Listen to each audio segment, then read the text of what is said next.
मासु फ्राई गर्दैछु साथीहरू। म चाहिँ मासुमा हाल्ने टमाटर, प्याज, अदुवा, लसुन, खोर्सानीको पेस्ट।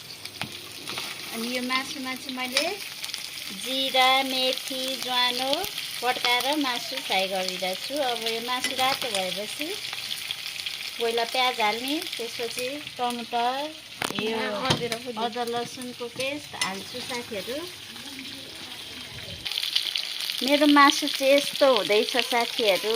अब एकछिनपछि अलि रातो भएपछि म प्याज एड गर्छु। मेरो मासु चाहिँ यतिको रातो भइसकेको छ साथीहरू। अब यसलाई एकैछिन चलाउँछु, एकछिन रातो बनाउँछु।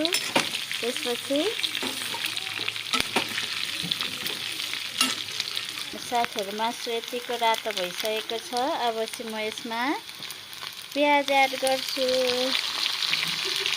प्याज एड गरेपछि प्याजलाई एकछिन रातो हुन दिन्छु। त्यसपछि टमाटर एड गर्छु।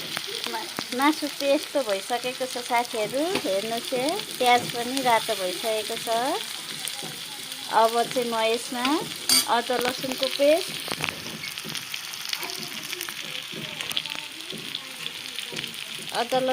पेस्ट, र टमाटर एड गरेर एकछिन पकाउँछु साथीहरू।